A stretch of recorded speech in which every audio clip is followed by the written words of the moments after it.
बात करने के लिए लॉगिन करें www.astrotak.com। नमस्कार दोस्तों, कैसे हैं आप सभी। बहुत बहुत स्वागत है आप सभी का एस्ट्रो तक में। मैं हूं राखी मिश्रा और आज हम बात करेंगे आपसे आपकी सेहत के बारे में। क्या आपके घर में वास्तु दोष, एनर्जी इम्बैलेंस होना, इन सब की वजह से आपको बार बार डॉक्टरों के चक्कर लगाने पड़ रहे हैं, या फिर डॉक्टरों पे बहुत पैसा खर्च हो रहा है, या कोई ना कोई घर में बार बार बीमार पड़ जाता है।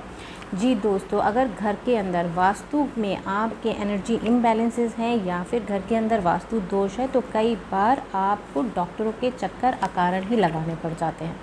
आज हम बात करेंगे आपकी सेहत के बारे में कि कैसे घर के वास्तु दोषों को दूर करके आप अपने आप को सेहतमंद रख सकते हैं। और इस समय ख़ास तौर पे जबकि ये कोरोना का समय चल रहा है, तो हमें एक बेटर इम्यूनिटी की बहुत ज़्यादा ज़रूरत है। तो आप ये छोटे छोटे उपाय अपना करके अपने आप को सेहतमंद रख सकते हैं, सुरक्षित रख सकते हैं। आइए जानते हैं आज के इस टॉपिक में 5 पॉइंट्स के बारे में। जो सबसे पहला और इम्पॉर्टेंट है वो है हमारी किचन।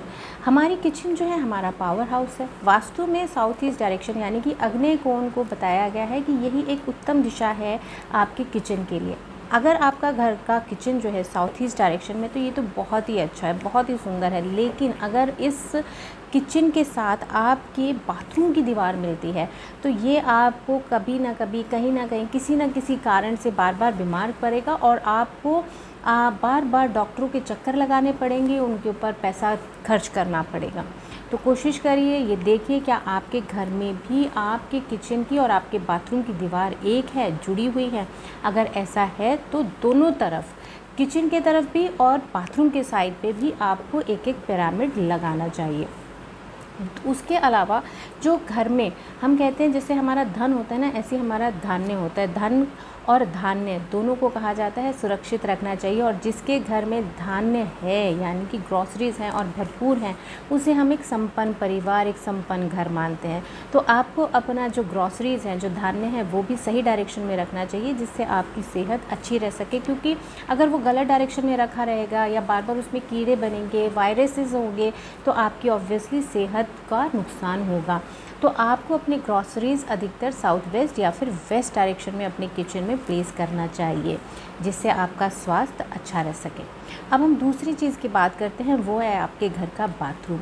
आपके घर के बाथरूम में चूँकि मॉइस्चर बहुत ज़्यादा रहता है, तो उस मॉइस्चर की वजह से वायरसेस और बैक्टीरिया का अटैक जो होता है वो बाथरूम में सबसे ज़्यादा होता है। तो इसलिए कोशिश करिए कि नहाने के बाद आप अपने बाथरूम को वाइप ऑफ कर दें, अच्छे से सुखा दें।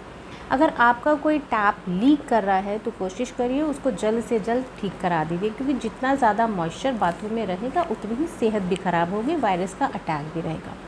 इसके अलावा आप अपने बाथरूम में एक फिटकरी या फिर रॉक सॉल्ट भी रख सकते हैं। और बाथरूम के अंदर कोशिश करिए कि कोई ना कोई एरोमा का लैंप आप ज़रूर लगाएं, और पॉसिबल हो तो चंदन के एरोमा का लैंप आप बाथरूम में ज़रूर जलाएं। इससे आपको देखिएगा कि और भी कई चीज़ों का फ़ायदा मिलेगा, पैसों का फ़ायदा मिलेगा। पैसों की जो आपकी बर्बादी हो रही है ना, उसमें भी कमियाँ आएगी।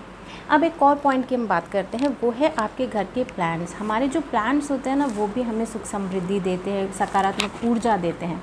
तो आपको अपने घर में या घर के आसपास कौन से प्लांट्स लगाने चाहिए? तुलसी का प्लांट्स तो हम सभी जानते हैं, प्लांट लगाना ही चाहिए। उसका धार्मिक महत्व के साथ साथ उसका साइंटिफिक महत्व भी है। वो ये कि वो हमें 20 से 22 घंटे ऑक्सीजन देती है। तो जब हम घर से बाहर निकलते ही उसका पूजा करते हैं, ध्यान करते हैं, दिया जलाते हैं, तो हमें बहुत ही सकारात्मक ऊर्जा मिलती है, एक पॉजिटिव एनर्जी का संचार हमारे शरीर में होता है। इसके अलावा आप घर के बाहर या आसपास एरिका पाम रख सकते हैं, जो कि एक प्योरीफायर प्लांट्स है, जो नेगेटिविटी को भी हटाते हैं और आसपास जो केमिकल्स होते हैं उनको भी रिमूव करते हैं, वायरसेस को भी रिमूव करते हैं। तो आप अपने घर के बाहर एरिका पाम भी लगा सकते हैं दोस्तों। इसके साथ ही हम बात करते हैं नॉर्थ ईस्ट डायरेक्शन की। अगर नॉर्थ ईस्ट डायरेक्शन में आपके वास्तु दोष है, आपका कोई किचन, टॉयलेट या फिर स्टोरेज या फिर कोई शू रैक आपने वहाँ पे रखा हुआ है, तो ऐसी कंडीशन में आपको बार बार सिर दर्द की परेशानी, कई बार माइग्रेन भी देखा गया है, लोगों को माइग्रेन बहुत होता है, मेंटल टेंशन रहती है उनको, और सबसे बड़ी जो एक प्रॉब्लम फेस की है लोगों ने, जो मैंने देखा है, वो ये कि जो छोटे बच्चे होते हैं उनकी ग्रोथ बहुत हैम्पर होती है। उनकी ग्रोथ, अगर वो 10 साल के हैं तो लगता है जैसे 6, 7 या 8 साल के बच्चे हैं। तो ये बहुत इम्पॉर्टेंट फैक्ट है कि आपको अपने घर के नॉर्थ ईस्ट डायरेक्शन के किसी भी तरह के वास्तु दोष को जल्द से जल्द दूर करना चाहिए। इसके साथ हम बात करते हैं अपने घर की मेन एंट्री के बारे में।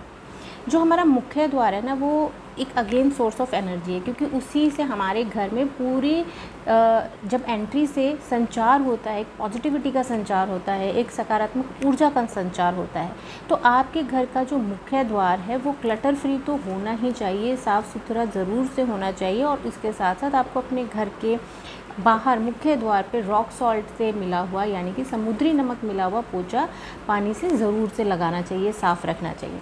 इसके अलावा कि घर के अंदर एक नेगेटिव एनर्जी प्रवेश ना करे, आप स्वास्तिक चेन या ओम का निशान का इस्तेमाल तो अपने घर के मुख्य द्वार पे ज़रूर करिए, क्योंकि जो स्वास्तिक है ना, वो कई तरह के वास्तु दोष को अपने आप ही दूर कर देता है और एक पॉजिटिविटी का संचार हमारे पूरे घर में रहता है। इसके अलावा आप क्या कर सकते हो, टर्मिनल का एक चंक आता है जो कि बहुत अच्छे से नेगेटिविटी को सोख लेता है, उसको कम करता है, उसको आपके घर के अंदर एंट्री नहीं देगा। तो आप, एक क्रिस्टल होता है ये एक तरह का टर्मोलिन, आप इसका इस्तेमाल भी अपने घर के मुख्य द्वार पे कर सकते हैं। किसी पेड़ में, अरिका पाम में, किसी वास में आप इसको घर के बाहर प्लेस कर सकते हैं। बहुत छोटे छोटे से टिप्स हैं, लेकिन ये आपके हेल्थ के, आपके स्वास्थ्य से जुड़े हुए हैं। इन छोटे छोटे टिप्स को ज़रूर अपनाइएगा और मुझे बताइएगा ज़रूर कि आपको कैसे लगे हमारे ये टिप्स।